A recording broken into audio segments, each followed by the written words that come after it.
कुणबी नोंदी संदर्भात काढलेले शासन निर्णय रद्द करा. बघू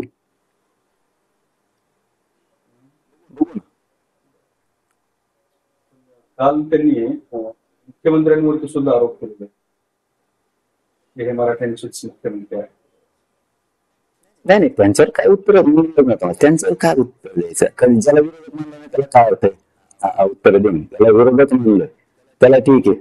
मी एकाही ओबीसी नेत्याला आतापर्यंत बोललेलो नाही. मी वेळोवेळी ते सांगतो 10 महिन्यापासून यांना म्हणजे ओबीसीचे ते तायवाडे भाऊ असतील किंवा आपले कोण आणखीन शेंडगे साहेब असतील, हे असे जे प्रमुख व्यक्ती आहेत यांना मानलंच नाही, कारण ते विरोधक नाहीच आहेत आमचे. शेवटी ओबीसी आणि मराठा समाज यांचं गावखेड्यातलं जे आजचं जीवन आपण बघतो, एकमेकाच्या प्रेमात गेलेले, सुखादुखात गेलेले, आजही ते चाललं एकमेकाला सहकार्य करण्यात. त्यांना कधी विरोधक मानलेलंच नाही आम्ही, आणि काहीच नाही. ज्याला मानलंय त्याला मानलंय, तो आहेच विरोधक. पण गावखेड्यातल्या ओबीसींना मी कधी विरोधक मानलं नाही, आता कोण आहेत त्यांनाही नाही मानलेलं.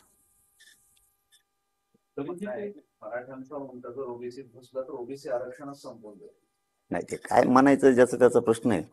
पण गरिबांचे हे लेकरं, स्वतःचे लेकरं डोळ्यासमोर आहेत तसे दुसरे हे लेकरं असले पाहिजेत. याला कुठं पुरोगामी महाराष्ट्रातला राहणारा नागरिक म्हणलं जातं, तसं दुसऱ्याचे लेकरं जरा डोळ्यासमोर ठेवले पाहिजे. मराठ्यांची तसे ठेवले पाहिजे, त्यांचं एक कल्याण झालं पाहिजे. ही कधीतरी आपल्या काळजावर हात ठेवून विचारायला पाहिजे की मराठ्यांचे लेकरं मोठे झाले पाहिजे.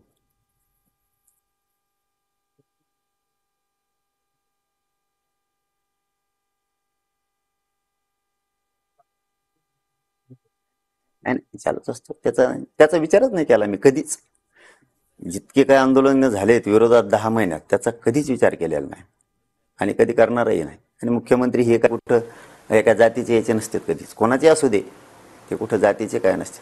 त्यांचे असल्यावर थोडीच जनता मानलेली, असं काय नसतं. कुठलं जातीचं असलं म्हणजे मुख्यमंत्र्याला जातीत तोलायचं नसतं, मग ते कोणत्याही जातीचे असतं.